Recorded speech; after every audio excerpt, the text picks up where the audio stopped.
जय मसीह की मित्रों, आप देख रहे हैं गॉस्पेल स्टोरीज इन हिंदी, जहां हम आपको बाइबल की अद्भुत और प्रेरणादायक कहानियां हिंदी में सुनाते हैं। हमारी कहानियां न सिर्फ मनोरंजक होती हैं, बल्कि आपके विश्वास को भी मजबूत बनाती हैं। अगर आपको बाइबल की शिक्षाएं और प्रेरणादायक कहानियां पसंद हैं, तो चैनल को सब्सक्राइब करें और बेल आइकन दबाएं, ताकि आप कोई भी नई कहानी मिस न करें। अब आइए गिदोन की इस रोमांचक और असंभव जीत की कहानी सुनते हैं। गिदोन की विजय एक असंभव जीत की कहानी। बहुत समय पहले इज़राइल देश संकट में था। इज़राइली लोग परमेश्वर की राह से भटक गए थे और उन्होंने अन्य देवताओं की पूजा शुरू कर दी थी। इसके परिणाम स्वरूप परमेश्वर ने उन्हें मिद्यानियों के हाथों सौंप दिया। मिद्यानी लोग अत्याचारी थे। हर साल जब इस्राएली अपनी फसलें उगाते, तो मिद्यानी सेना आकर सब कुछ लूट लेती।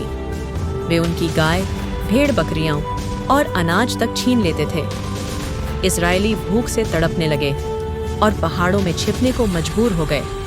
इस्राएली बहुत दुखी थे। उन्होंने परमेश्वर से प्रार्थना की, हे यहोवा, हमें इस संकट से बचाओ, हमसे दया करो। परमेश्वर ने उनकी प्रार्थना सुनी और उनकी मदद करने के लिए एक व्यक्ति को चुना, गिदोन। गिदोन का बुलावा। गिदोन एक साधारण किसान था।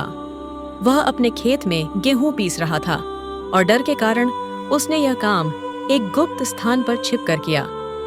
तभी परमेश्वर का दूत उसके पास आया और कहा, हे पराक्रमी योद्धा, यहोवा तेरे साथ है। गिदोन चौंक गया। उसने उत्तर दिया, यदि यहोवा हमारे साथ है, तो यह सब विपत्ति हम पर क्यों आई? हमारे पूर्वजों ने हमें जो चमत्कारों की कहानियां सुनाई, वे अब क्यों नहीं हो रही? परमेश्वर के दूत ने कहा, अब समय आ गया है गिदोन, परमेश्वर ने तुझे चुना है। तू मिद्यानियों को हराने जा रहा है। गिदोन को विश्वास नहीं हुआ। उसने संदेह जताया, मैं तो एक साधारण आदमी हूँ।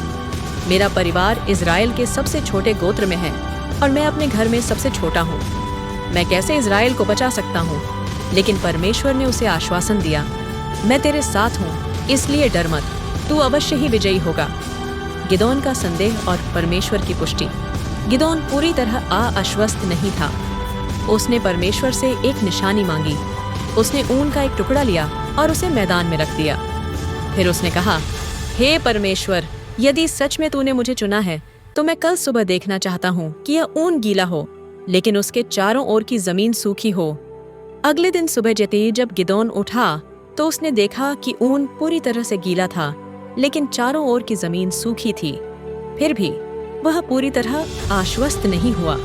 उसने एक और परीक्षा रखी, हे यहोवा, इस बार इसके विपरीत कर, ऊन सूखा हो और जमीन गीली। अगले दिन ऐसा ही हुआ।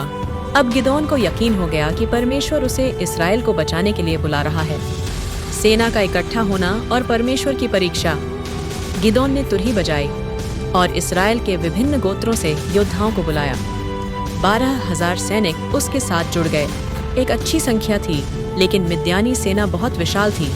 उनकी संख्या 1,35,000 से अधिक थी। फिर भी परमेश्वर ने गिदोन से कहा, तेरे पास बहुत अधिक लोग हैं। यदि इतने सैनिक युद्ध जीतेंगे, तो इस्राएली सोचेंगे कि उन्होंने अपनी शक्ति से यह विजय पाई। मैं चाहता हूँ कि वे जाने कि यह ही मेरी शक्ति है जो उन्हें बचा रही है।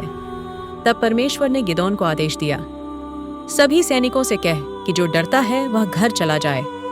गिदोन ने यह घोषणा की और आश्चर्यजनक रूप से 22,000 सैनिक डर के कारण घर लौट गए। अब केवल 10,000 सैनिक बचे। परमेश्वर ने फिर कहा, अभी भी बहुत अधिक लोग हैं, उन्हें और घटा दो। परमेश्वर ने गिदोन से कहा कि वह सैनिकों को पानी पीने के लिए नदी के पास ले जाए। वहां जो सैनिक घुटनों के बल बैठकर पानी पिएंगे, उन्हें घर भेज देना था, और जो सैनिक अपने हाथ से पानी लेंगे और सतर्क रहेंगे, वे युद्ध के लिए चुने जाएंगे। जब गिदोन ने ऐसा किया, तो केवल 300 सैनिक बचे। अब गिदोन को डर लगने लगा। केवल 300 सैनिकों के साथ वह विशाल मिद्यानी सेना से कैसे लड़ सकता था? लेकिन परमेश्वर ने कहा, डर मत गिदोन, मैं तेरे साथ हूँ। युद्ध की अनोखी योजना। परमेश्वर ने गिदोन को रात में मिद्यानी शिविर में जाने को कहा। वहां उसने सुना कि एक सैनिक ने अपने साथी से कहा, मैंने सपना देखा कि एक जौ की रोटी हमारे शिविर में गिरी और उसने हमारी तंबुओं को उलट पलट कर दिया। उसका साथी बोला, यह कोई साधारण सपना नहीं है, यह गिदोन और उसकी सेना की जीत का संकेत है। परमेश्वर ने हमें उसके हाथ में दे दिया है। यह सुनकर गिदोन का विश्वास और भी बढ़ गया। उसने अपने 300 सैनिकों को इकट्ठा किया और उन्हें 3 समूहों में बांट दिया। लेकिन उनके पास तलवारें नहीं थीं।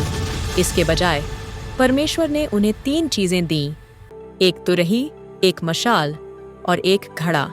गिदोन ने अपनी सेना को आदेश दिया, जब मैं तुरही बजाऊं तो तुम भी तुरही बजाना, घड़ों को फोड़ देना और मशालें लहराना, फिर जोर से चिल्लाना, यहोवा और गिदोन के लिए। अद्भुत जीत। आधी रात को जब मिद्यानी शिविर सो रहा था, गिदोन और उसके 300 सैनिकों ने अपना हमला शुरू किया। उन्होंने एक साथ तुरहियां बजाईं, घड़ों को तोड़ दिया और मशालों को ऊंचा उठाकर जोर से चिल्लाए, यहोवा और गिदोन के लिए। मिद्यानी सैनिक नींद से जागकर घबरा गए। चारों ओर अंधेरा था और उन्हें लगा कि इजरायली सेना बहुत बड़ी संख्या में आई है। उन्होंने डर में अपने ही सैनिकों पर हमला करना शुरू कर दिया। थोड़ी ही देर में मिद्यानी सेना बुरी तरह हार गई। जो बच गए वे भाग गए। गिदोन और उसकी सेना ने उनका पीछा किया और इस्राएल को पूरी तरह स्वतंत्र कर दिया। सबक और निष्कर्ष। यह कहानी हमें सिखाती है कि पहला, परमेश्वर उन लोगों को चुनता है जो खुद को अयोग्य समझते हैं। गिदोन एक साधारण व्यक्ति था, लेकिन परमेश्वर ने उसे महान योद्धा बनाया। दूसरा, परमेश्वर संदेहों को दूर करता है। गिदोन को अपने बुलावे पर संदेह था, लेकिन परमेश्वर ने उसे बार बार पुष्टि दी। तीसरा, विजय संख्या से नहीं, परमेश्वर की शक्ति से होती है। गिदोन के केवल 300 सैनिक थे, लेकिन परमेश्वर की मदद से उन्होंने विशाल सेना को हरा दिया। चौथा, विश्वास और आज्ञाकारिता आवश्यक है। गिदोन ने परमेश्वर की योजनाओं का पालन किया, भले ही वे अजीब लगीं, और अंततः विजय पाई।